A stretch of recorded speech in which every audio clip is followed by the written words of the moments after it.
My name is Elowen Hart, 29 years old. Rain stitched lines through a sky the color of old slate, and the funeral tent snapped and sighed, as if the wind itself didn't believe we were finally burying my uncle.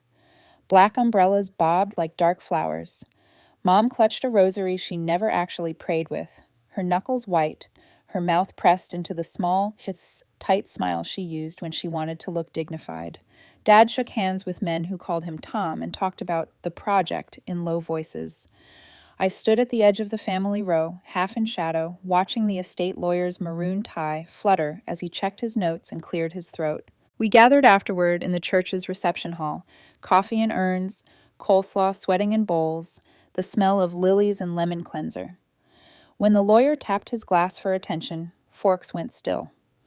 Per the provisions of the Morrison Family Trust, he began, and a hush rolled through the room. He read through boilerplate, then glanced up at me with a slight flinch as if the paper had shocked him. Effective immediately, all withdrawals from the Grandchildren's Trust require the countersignature of its executive. His eyes landed on me, Miss Hart. Mom's head jerked. A flicker of panic crossed Dad's face, fast as a fish turning under black water. My aunt's wineglass clinked too hard against the table. A spiderweb crack shot down the stem. For years, they'd treated me like a rumor. Now every gaze in the room pinned me like an insect. I didn't blink. That's correct, I said. Pending review. Review of what? Dad's voice was pleasant in that way it gets when he's about to break something. The previous withdrawals, I answered, and supporting documentation. You don't have the right, Mom hissed under her breath, smiling at the neighbors. You're our daughter. I'm the executive, I said, and felt something old and small inside me sit up straighter. The murmurs swelled into a tide. Cousin Lila slid to my side, her perfume of powder and citrus doing nothing to mask fear. They've been taking $15,000 a month, she whispered, eyes on the floor. They told everyone you were getting it, for your art thing. Her voice broke on the last two words, apology and warning tangled together. A beat later, the room fractured. Mom demanded to see documents. Dad muttered lawsuit, defamation, ungrateful. My brother Theo called me selfish for destroying the family. I let the wave of their outrage wash past me and kept my voice even. The trust balance is $1.8 million, I said. It's frozen pending a forensic audit. Aunt Kay's cracked stem gave way entirely, and the base of her glass fell to the floor, the splash of red splattering her wrist. She stared at the blood, then at me, as if I'd spilled it. I didn't stay for the coffee. The house felt different from the porch, cleaner somehow, as if grief had swept up all the crumbs they'd pretended not to see. Inside, my childhood room had become Mom's meditation space. My architecture awards lay in a contractor bag in the garage, mixed with holiday lights and mildewed photo albums. In the dining room that night, they introduced me to their friends as our daughter who's still finding herself in Europe, while Theo, who had failed out of community college twice, was praised for his business instincts. The laughter was bright and brittle. I chewed my food and thought of straight lines and load-bearing walls, and how silence is a beam too many families lean on until the house caves in. Later, I found Dad in Grandfather's study, with the lights low, riffling through file drawers like a man trying to outrun a fire. The room still smelled like cigar leaf and iodine, a clean sting behind the sweetness. There's a portrait of Grandfather above the desk. His eyes follow the doorway, not the chair. Looking for something specific? I asked. Dad didn't turn. He had that gray hue he gets when a deal is sliding out from under him. You don't understand what you've done, he said. Loans are tied up in this. Jobs, timelines. Enlighten me. He set a folder labeled Confidential on the desk with a theatrical care that made the hairs on my arms lift. Inside, loan documents, $2.3 million borrowed, with the trust as collateral. Payment due in 6 weeks. Without access, he said, I can't finish. We'll lose everything. You'll lose everything, I said gently. Then my eye caught another bundle, incorporation papers for a Cayman entity dated 3 months ago, my name typed under President. The signature a neat mimicry of mine. The ink trembled a little at the tail of the T, like the hand that forged it had a conscience that flickered once and then died. You used my name, I said, no question in it. Dad didn't flinch. We did what we had to do for the family. For the family. I set the papers down as if they were very hot, and when it came time to explain the missing money, the fake company, the shell accounts, you'd show everyone that I'd been the one in charge, the girl in Barcelona living large, the ungrateful daughter. His silence was confirmation dressed as dignity. My phone buzzed. Unknown number. A message that felt like a hand closing around my wrist in a dark hallway. We know what they did to you and what they're planning next. Meet me at the old textile warehouse at 10 if you want proof that goes deeper than you imagine. Below it, a photo of my parents at a law office yesterday, shaking hands with a man I recognized from news segments, Agent Morrison, a federal prosecutor who specialized in financial crime. They were holding a folder with my photo clipped to the front. "Everything okay?" Dad asked, casual in the way of people who hope the floor isn't already opening under them. I tilted the screen so the light washed my face and not the message. "Peachy," I said. "Do you ever think about him?" I nodded at Grandfather's portrait, about why his eyes aren't on the desk. "He was sentimental," Dad said. "It got worse when he got sick." "He saw the door," I said. "Who was coming in, who was leaving, who might take something." "That old bastard never trusted me," Dad muttered, and a tiny muscle jumped in his jaw. "He trusted me," I said, "enough to insist I hold the counter-signature when I turned 21, enough to change a clause while you were distracted." I let the next words land softly.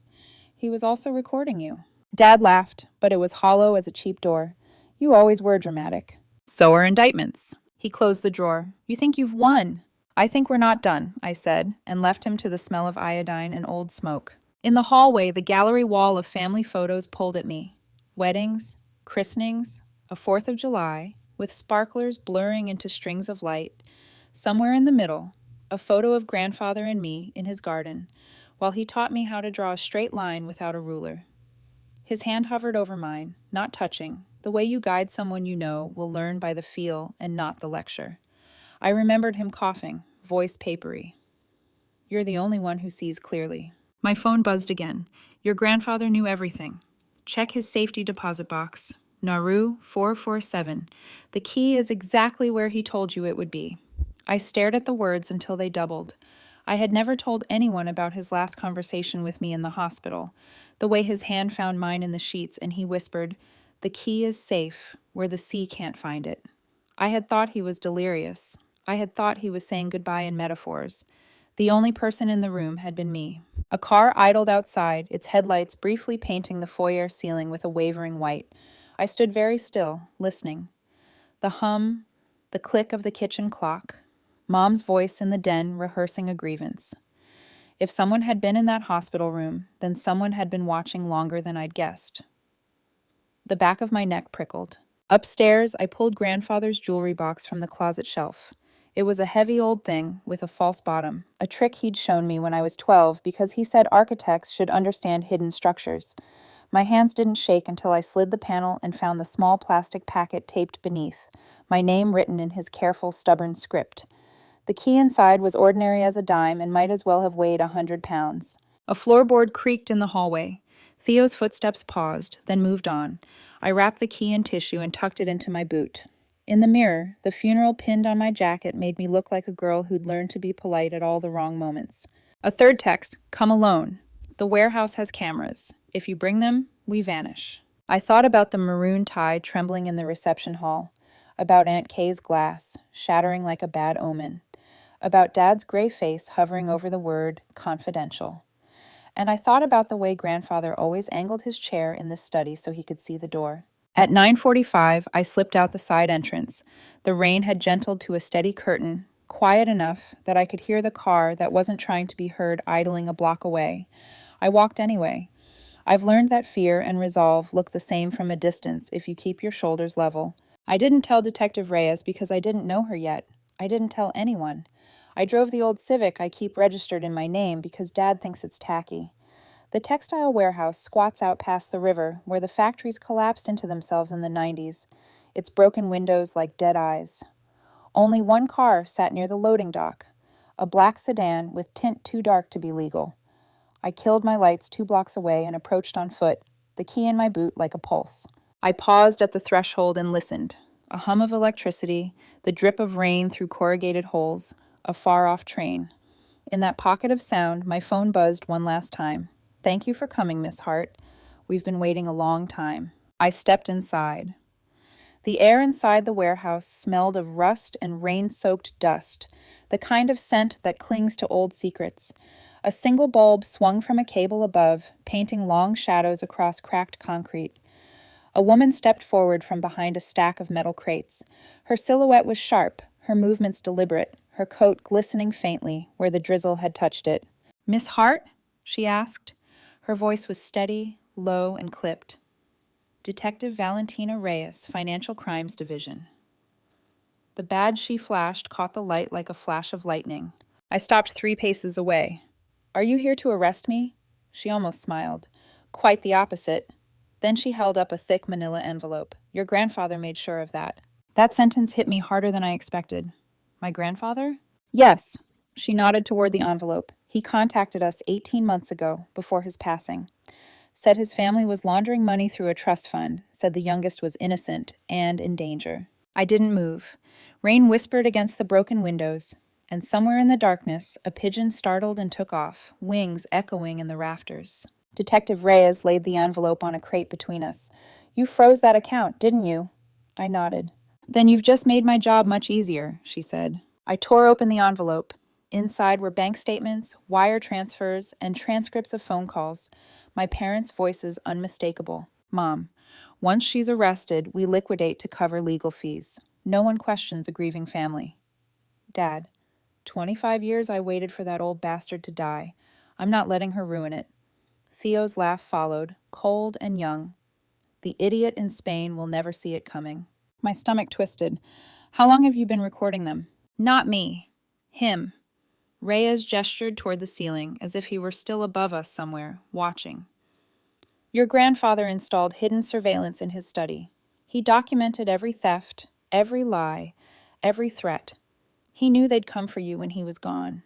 I sank against a crate. "He tried to warn me." "He did more than warn you." Reyes held out another paper.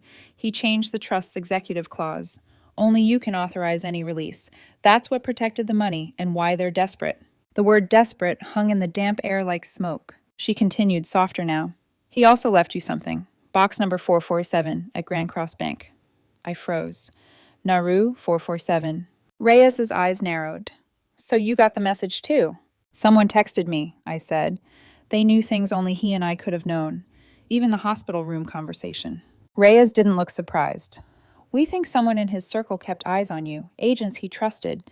They've been silent until now." I didn't realize I'd been gripping the crate until the rust bit into my palm. "So what's in the box?" She hesitated. "He called it the nuclear option." When we arrived at the bank 30 minutes later, the night manager met us at the vault door. She looked terrified, hands trembling as she turned the key. "I received a federal authorization call," she said. "You're cleared for access." The steel door groaned open. My pulse was a drumbeat in my throat. Box 447 slid out easily. No dust, no fingerprints. Inside, a single handwritten letter in my grandfather's careful script, and 3 sealed envelopes stacked beneath it. I unfolded the letter. "My dearest Elowen, if you are reading this, they have tried to destroy you, as they once tried to destroy me. What your grandmother believed were business trips were my attempts to stop the rot inside our family. I have left you choices, each one heavy. The first envelope contains truth that will damn the guilty. The second contains the means to begin anew. The third contains justice for more than just us. Choose carefully. Remember what I told you. Justice heals. Revenge only multiplies pain. Whatever you decide, know that I loved you. Grandfather." My throat closed. "He knew," I whispered. Reyes gestured to the envelopes. "Open them." The first one held photographs. Not bank forms, not ledgers, photographs. Dad accepting envelopes from city officials, shaking hands over briefcases. Theo with underage girls in glittering hotel rooms. Each picture dated, time-stamped, undeniable. Reyes cursed under her breath. "This is beyond fraud." The second envelope was gentler. Property deeds, titles. A house in Barcelona, a vineyard in Tuscany, apartments in Madrid and Lyon, all hidden under shell corporations that led back to my grandfather's name and, now, mine. "He planned your escape," Reyes murmured, "years in advance." The third envelope was thick, bound with red thread. Inside, USB drives, labeled in his handwriting. CIA transfers, foreign account numbers, political donations traced to criminal syndicates. It wasn't just family crime, it was an entire network. I stared at them. If this gets out, governments fall, Reyes finished, and families burn. Silence stretched between us, fragile as glass. Finally, she said, "You have two paths. Turn these over now, and the world learns everything. Or protect what innocence remains, the cousins, the children who didn't choose this." My grandfather's words pulsed in my head. Justice heals. Revenge only multiplies pain. I took a slow breath. We arrest them tonight. The domestic crimes. But the international files, they stay sealed until we know who's innocent. Reyes nodded once. That's wise. As we left the vault, she added, "Be ready. When you expose corruption, corruption fights back." The car ride was silent, except for the hiss of tires on wet pavement. The city lights smeared against the windshield like paint dragged by tears. When we pulled up outside my parents' house, Reyes turned off the engine. "We have backup en route. Keep them talking until I signal." Through the window, I could see silhouettes around the dining table. Mom gesturing, Dad pacing, Theo hunched over papers. The same stage as always, but the play was ending. I touched the key still warm in my pocket. Grandfather once said our family built everything on lies. Reyes glanced at me. "And what will you build?" "Something that doesn't need to hide in vaults." Lightning flared across the sky, briefly illuminating the house, the people inside, and the storm that was about to break open their world. "Let's finish this," I said, and stepped out into the rain. The front door creaked when I pushed it open. Inside, laughter flickered for a moment before dying like a blown-out candle. Mom's pearls glimmered in the dining room light. Dad stood at the head of the table, half smiling, a glass of whiskey trembling between his fingers. Theo, slouched beside him, looked up with red eyes that didn't know whether to be angry or afraid. "Elowen," Mom said, smoothing her hair, "we were just talking about you." Her tone had that brittle sweetness that always came before a storm. I set my purse on the console. "Funny, I was just talking about you too." Dad gestured to a man in a navy suit sitting at the end of the table. "This is Mr. Danvers, our attorney. He says there might be a way to resolve all this confusion if you'll just sign a few documents." Theo slid a stack of papers toward me. "It's simple," he said quickly. "Just some signatures to get the money moving again." I glanced at the top page. The wording was neat, precise, lethal. "Transfer of executive authority and residual assets," I read aloud. "In plain English, this gives you everything Grandfather left, not just the trust fund, the properties, the accounts, all of it." "It's a formality," Dad said smoothly. "Grandfather's will was complicated. We're simplifying." "I bet," I murmured. Reyes's voice echoed in my head. "Keep them talking until I signal." I looked around the table at the people who had once been my family. Mom's eyes glittered with forced charm. Theo fidgeted with his sleeve. Dad leaned forward, his shadow swallowing half the table.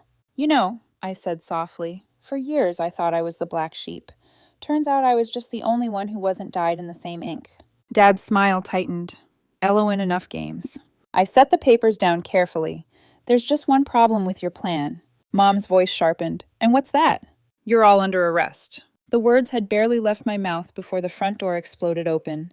"Federal agents!" Reyes's shout cut through the room like lightning. In an instant, the air was full of motion, boots on hardwood, flashlights slicing through perfume and panic. Dad lunged toward the back door, but an agent tackled him to the floor. Theo froze, eyes wide, as handcuffs clicked around his wrists. The fake lawyer, Mr. Danvers, was already face down on the carpet, agents rifling through his briefcase. Mom screamed, her voice cracking into something almost animal. "You can't do this. We're a respected family." Reyes stepped forward, badge glinting. "Catherine Morrison, Thomas Morrison, Theodore Morrison, you are under arrest for wire fraud, money laundering, conspiracy to commit grand theft, and attempted identity falsification." Dad twisted on the floor. "Elowen, you don't know what you've done." "I know exactly what I've done," I said. "I stopped you." Mom's breath came in ragged bursts. "We did this for you, for your future." "My future doesn't need blood money." In the corner, my Aunt Kay clutched her pearls, tears streaking her face. She'd known something was wrong, maybe not everything, but enough. Her daughter Lila stood beside her, shaking. As the agents led my parents out, I whispered to them, "I'm sorry." Aunt Kay met my eyes and nodded. "I know, honey," she said quietly. "I should have stopped them years ago." When the house was finally silent again, the walls seemed to exhale. I sat in grandfather's study with Detective Reyes while agents cataloged files, photos, and cash hidden behind paintings. What happens now? I asked. Processing, trials, probably plea deals, she said.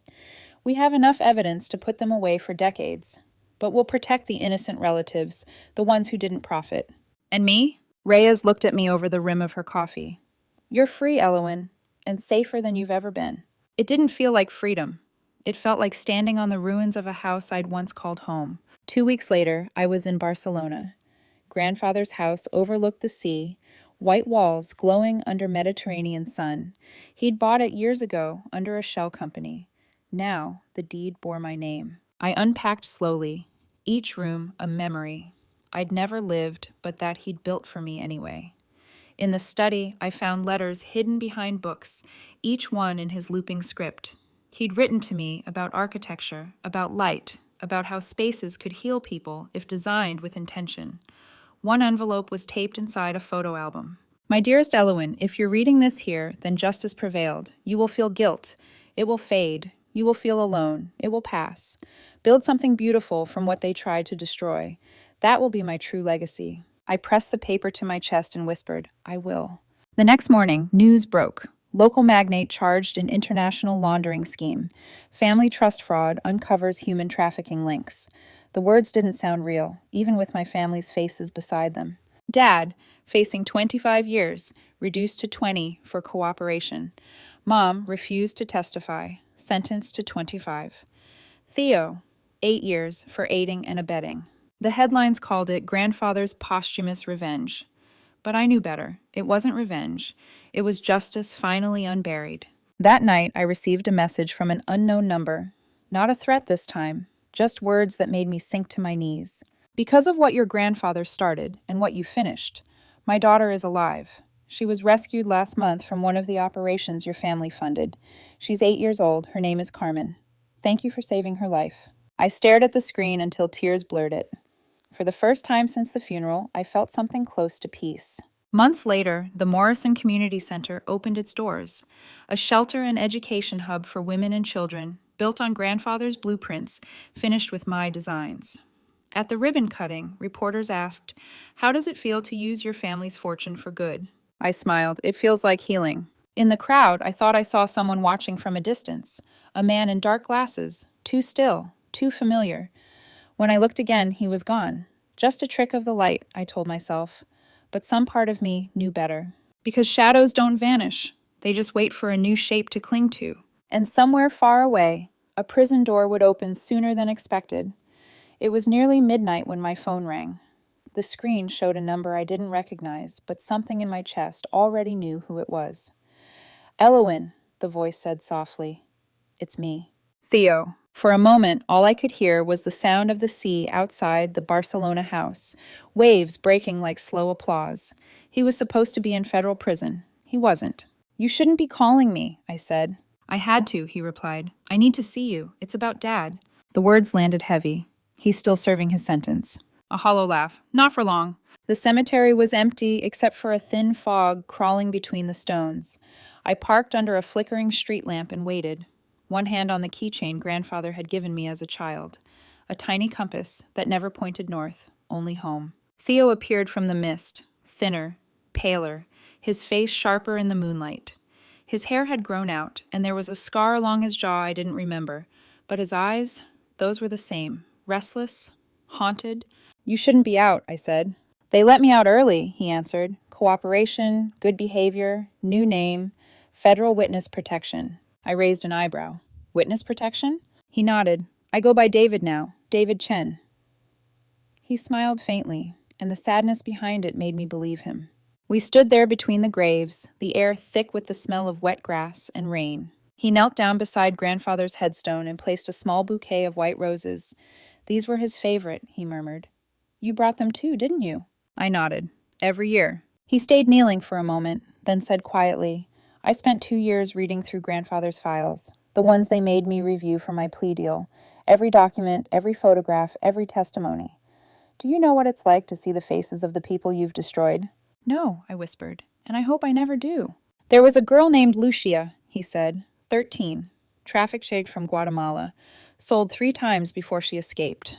Her testimony was in the file. She said she used to pray for an older brother who would protect her. His voice broke. Instead, her older brother was the one who sold her. The night pressed close around us. I didn't know what to say. He wiped his eyes and looked up at me. I wanted to hate you for turning us in, but now I'm grateful. You saved me from becoming him. Dad? I asked. He nodded. He's not changing, Elowen. He's angrier now, blames everyone, especially you. He's been making calls, setting up something for when he gets out.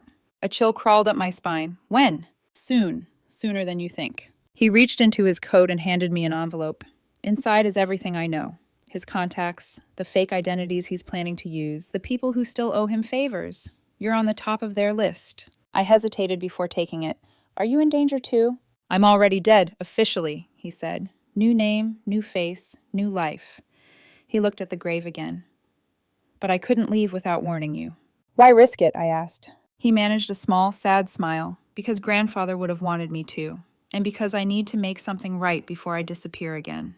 I studied him, the same brother who once stole my allowance and laughed about it, who sided with Dad every time, who'd called me selfish the day of the funeral. Now standing here, hollowed out, maybe finally honest. What are you doing with your new life? I asked. I'm helping survivors, he said. Funding housing for trafficking victims. Quietly. Anonymously. Using money the government forgot existed. When they seized the assets, not all of it made it to the right hands. I'm redirecting it. I almost smiled. You're stealing from the thieves. Call it balance, he said. We stood in silence for a long time. The fog thinned. Somewhere a church bell struck one. I'll be watching, he said finally. If anything happens to you, I'll know. I nodded. David, I said, testing the name. It suits you. He gave a small nod, turned, and started walking toward the gates. Just before he vanished into the mist, he said over his shoulder, He's coming for you, Elowen, and he's not alone. The next morning, I called Detective Reyes. She met me at a small cafe by the marina, wearing sunglasses and a look that could cut glass. Your brother contacted you, she said before I could speak. We know. He's still in our system, and the call pinged an encrypted channel. Then you also know Dad's planning something, I said. Reyes nodded grimly. He's been quiet, but too quiet. No direct communications, no traces of money movement, no mistakes, which makes me nervous. I slid the envelope across the table. This came from David. She opened it carefully. Inside were names, offshore accounts, and coded notes. She exhaled. He's reaching out to old associates, people who didn't go down with the rest. They specialize in identity theft and offshore hiding. It's bad. Can you protect me? I asked. Yes, she said, but it means disappearing, again. Witness protection, new identity, new city, new life, all over. I stared out at the water, the way the light fractured across the waves. Barcelona had become home. I'd rebuilt everything from ashes here. The community center, my designs, the sense of safety I'd thought impossible. Reyes watched me struggle with the choice. Elowen, she said softly, you don't have to carry this alone. Your grandfather built contingency after contingency. He knew this day might come. What did he say? I asked. That justice is rarely safe, but it's always worth it. 2 weeks later, Elowen Hart was declared dead in a car accident on the coastal highway, and a woman named Isabella Varga began work at an architecture firm in Prague. My apartment there was small, anonymous, full of silence, the kind that feels like protection and punishment at once. I tried to lose myself in sketches and steel beams, in facades and symmetry, but every time I looked at a blueprint, I saw grandfather's handwriting in the margins. One night I dreamed of him. He was standing in his study, the portrait light flickering above him. You've done what I couldn't, he said, but it's not over. I woke up shaking, because somehow, even in dreams, I knew he was right. Dad wasn't finished, and the darkness that had built our family still had more rooms left to explore. The Vienna Cafe smelled of burnt espresso and secrets. David sat across from me, his new face half hidden by a cap, his new life tucked neatly into a gray jacket that didn't fit quite right. He stirred his coffee without drinking it. You can't keep running, Elowen, he said. Sooner or later he'll find you, he always does.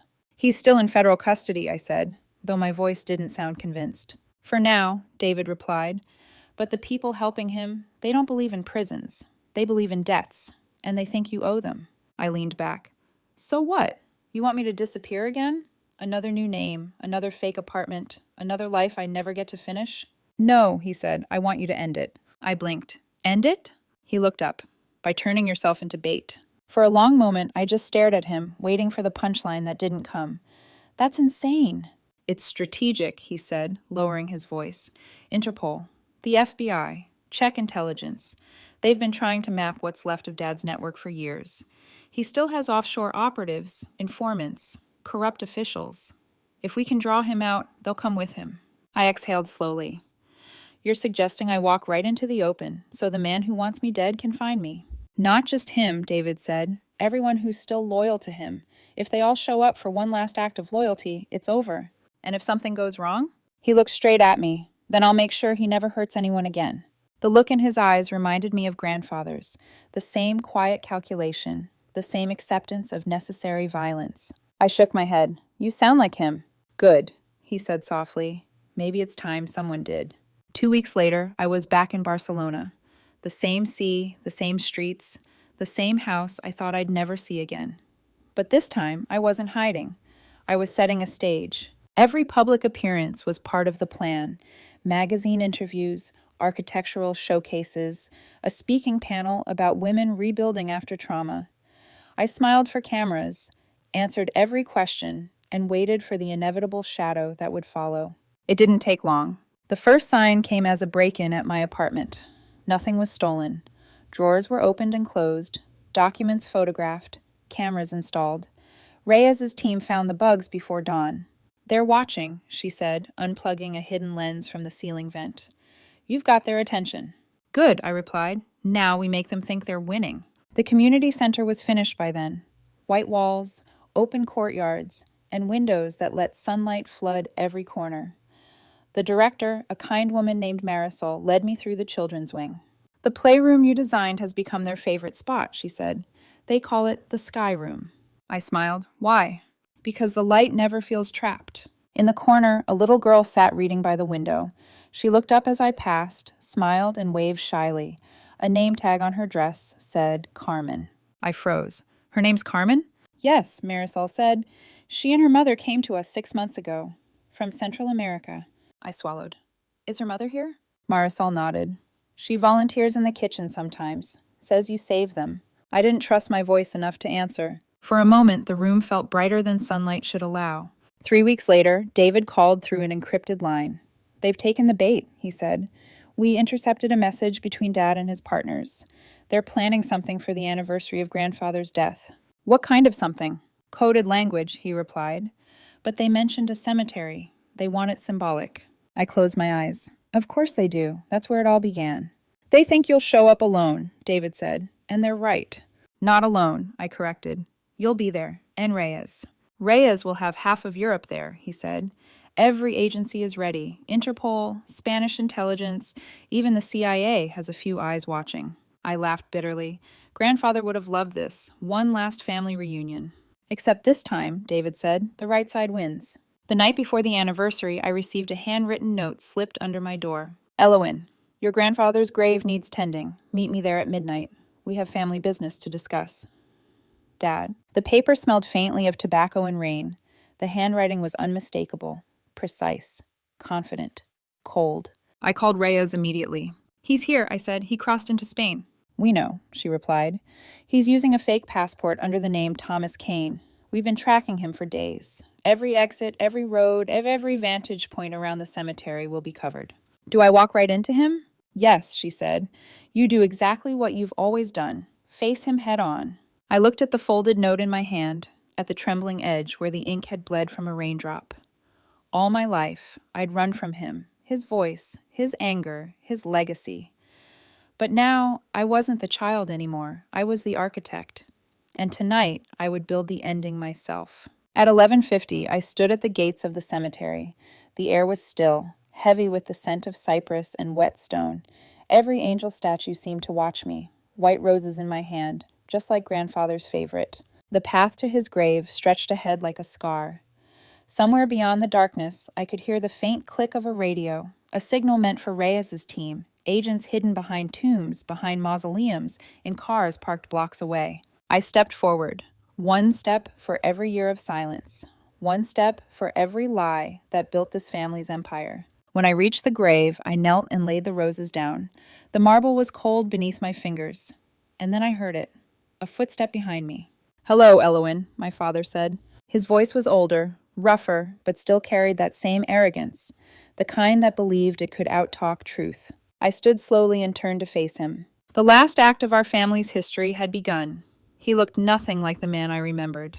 His hair had turned the color of ash, his frame thinner, his shoulders slightly bent, but the eyes, those cold blue eyes, were exactly the same. The kind of eyes that could turn guilt into weaponry. "Dad," I said quietly, "you shouldn't be here." He smiled faintly.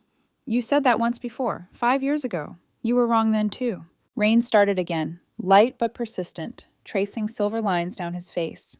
He stood at grandfather's grave like a man posing for a portrait, one hand in his coat pocket, the other clutching a worn envelope. "You destroyed everything," he said conversationally, like discussing the weather.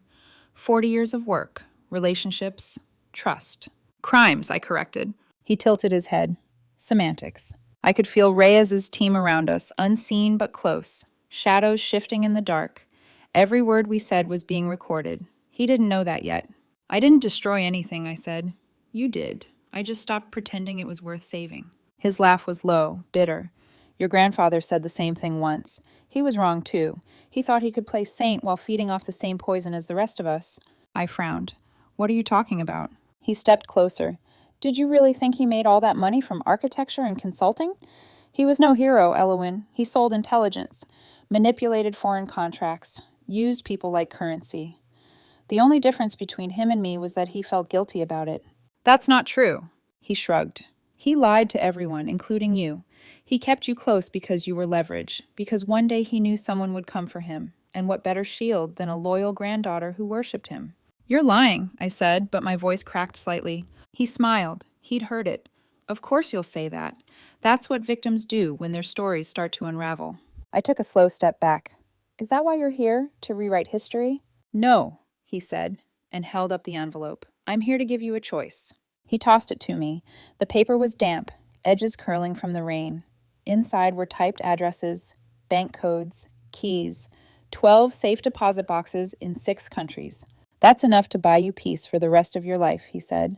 "Money, gold, clean identities. You can disappear for good. No more centers, no more press, no more pretending to be the moral one. And what do you want in exchange?" He smiled. "Your silence. You walk away, I walk free. The rest of the world keeps turning."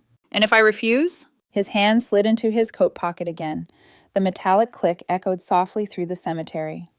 "Then you join him tonight." I stared at him, unflinching. "You'd kill your own daughter? You stopped being my daughter when you chose outsiders over family." For a moment, time froze. The only sound was the rain hitting marble and the slow creak of the trees. Then another voice broke through the night. "And you stopped being our father," David said, stepping from behind grandfather's headstone, gun leveled at his chest. "The first time you sold a child." Dad spun around, shock flickering across his face. "You're supposed to be dead." David's eyes were cold steel. I got better. Before Dad could speak again, floodlights exploded across the cemetery. "Federal agents!"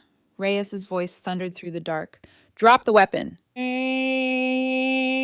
Dad froze. The envelope slipped from my hand, scattering papers across the wet grass. Dozens of agents emerged from behind mausoleums, rifles raised, voices overlapping. The tombstones glowed under the floodlights like ghosts risen for judgment. Dad's shoulders sagged as if someone had cut his strings. For a moment, I thought he might surrender quietly. Then he looked at me, really looked, and something in his face hardened. "You think this ends it?" he hissed. "You have no idea how deep this goes. There are people in 6 countries who lost everything because of you. They will come. They always come." "Then they can join you," Reyes said, stepping forward, badge gleaming in the rain. "Thomas Morrison, you're under arrest for human trafficking, money laundering, and conspiracy to commit murder." 2 agents grabbed his arms. He didn't fight. He just kept staring at me as they cuffed him, water streaking down his face like mock tears. "Family first, Elowen," he said softly. "Always family first." They dragged him away into the flashing blue lights. When it was over, the cemetery was silent again. Only the white roses remained, one set at grandfather's grave, one trampled under the heel of my father's boot. The operation was global. By dawn, coordinated raids had taken place in 12 countries, 83 arrests. Interpol named it Operation Family Values. News anchors called it the largest trafficking and laundering bust in modern history. David and I watched it unfold on the screen of a safe house outside Madrid. He handed me a mug of coffee. "It's over," he said. "Is it?" I asked quietly. "Dad will never see daylight again. The others will spend their lives running from what's left of themselves." Mom's appeal was denied. "Theo, David, you're officially dead. And me?" I trailed off. "And you're free," he said. I turned toward the window. The sun was rising, gold bleeding through the mist. "Freedom feels strange when you've never had it." David smiled faintly. "You'll get used to it." We sat in silence for a while, watching the headlines scroll by. Trafficking syndicate toppled. Morrison family empire collapses. The architect who brought it down. I should have felt vindicated. Triumphant, even. Instead, I just felt tired. Like I'd finally exhaled after years of holding my breath. "Do you miss them?" I asked softly. David stared at his coffee. "I miss the version of us I thought existed. The family I made up when I was too young to know better. But no, I don't miss what we really were." Outside, the morning light caught on the edge of his glasses. He looked older, calmer, like someone who'd finally chosen who he wanted to be. "What will you do now?" I asked. He smiled. "Keep helping survivors. It's what I should have been doing all along. As for you, build something bright, Elowen. You're good at that." He stood, pulled his hood up, and walked out into the rain. I didn't call after him. Some people don't need goodbyes. That evening, I returned to the community center in Barcelona. Children's laughter echoed through the halls, the sound of life going on. In the courtyard, Carmen was drawing on the pavement with colored chalk. When she saw me, she ran up and held out her picture. It was a sketch of the building, stick figures smiling under a bright yellow sun. At the top, in shaky letters, she'd written one word, home. I felt tears sting my eyes. "It's beautiful," I whispered. Carmen grinned. "Mama says you built this for us." I knelt down beside her. "No," I said softly. "We built it together." She tilted her head. "Will you build more?" I looked up at the walls, glowing in the evening light, the same light Grandfather had once said could heal broken rooms, and maybe broken hearts. "Yes," I said, "I will." And for the first time in years, I meant it. 2 years later, the wind coming off the Mediterranean no longer smelled like salt and grief. It smelled like possibility. The Morrison Community Center had become more than a building. It was a heartbeat, a place where women and children learned that safety wasn't a miracle, it was a right. I stood in the main hall beneath a new inscription carved into the stone archway. "The best revenge against darkness is to build something bright." Grandfather's words, his final gift. The international investigation had expanded far beyond us. Interpol announced the seizure of nearly $400 million in assets connected to the trafficking ring. Most of it was rerouted to survivor rehabilitation programs and community projects like ours. 12 countries, dozens of lives rebuilt. The headlines called it the Morrison Redemption Initiative.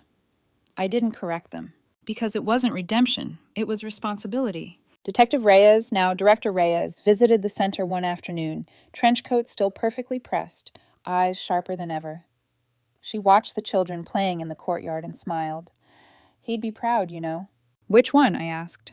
"Both," she said. "One for seeing the truth, the other for finally facing it." We sat by the window, cups of tea cooling between us. She slid a file across the table. "Your training application's been approved. Quantico wants you in the next intake." For a moment, I couldn't breathe. "You're serious?" "You've got the background, the instincts, and the scars," she said. "That's the best kind of agent, the one who knows what it costs." I looked out at the children again. Carmen was helping a younger boy build a paper fort, laughing as the walls kept collapsing. They rebuilt it every time. Every failure made it stronger. "I'll do it," I said finally, "but only if you promise me one thing." "What's that?" "That I never forget why I started." Reyes smiled. "That's the part we can't train out of you." 6 months later, I stood on the parade ground at Quantico in a crisp navy suit, sunlight glinting off my new badge. Special Agent Elowen Hart, Financial Crimes and Human Trafficking Division. The same world that had once broken me now waited for me to break its cycles.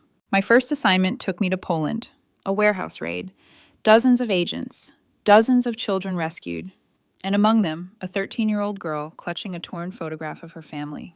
When she looked up at me, her eyes were wide with the kind of fear I used to wake up from. "Are we really free?" she asked in halting English. I knelt beside her and said, "Yes, you're really free." The way her face changed, how disbelief melted into hope, was something no justice system could measure. That night I sent Reyes a message. "It worked," she replied. "Justice always does." David and I met twice a year after that. He was living quietly under his new name, running survivor networks across Europe, channeling seized assets into safe houses and medical clinics. He never asked for recognition. He didn't need it. We'd meet in different cities, Lisbon, Prague, Vienna, compare case notes, and talk about the people we'd helped. We never mentioned Dad or Mom or the years before the storm. Some ghosts don't need retelling. But once, after a long silence, David said, "Do you ever think Grandfather knew it would end like this?" I smiled faintly. He didn't plan for endings. He planned for continuations. On the 5th anniversary of his death, I visited his grave alone. The cemetery was quiet, bathed in gold light. His headstone now bore an additional line beneath his name: "Justice heals. Revenge multiplies pain." I laid white roses at its base, the same kind he loved, the same kind Dad had trampled that night. "Thank you," I whispered, "for teaching me that seeing clearly wasn't a burden, it was a calling." The breeze stirred, carrying the faint scent of rain and old paper, like the study where I first learned what truth costs. For the first time, I didn't feel watched. I felt guided. Today, there are Morrison centers in Barcelona, Prague, Vienna, Warsaw, and Lisbon, each one funded by assets once soaked in blood, now washed clean by purpose. Each one designed the same way: open light, circular spaces, no locked doors except those meant for safety. Children draw on the walls. Mothers laugh without glancing over their shoulders. Sometimes at dusk, I sit on the steps as the lights come on, soft, golden, deliberate, and I remember what Reyes once told me: justice isn't the end of pain, it's the start of peace. I'm not Elowen the victim anymore, not Elowen the architect of ruins, not even Agent Hart, though that name has power now. I am simply someone who learned that the most powerful form of justice isn't punishment, it's transformation. Taking the tools that were meant to destroy you and using them to build something no darkness can tear down. And sometimes, when the wind shifts over the sea, I swear I hear Grandfather's voice, low, certain, proud. "You finally see clearly." This time I smile and answer, "Yes, I do."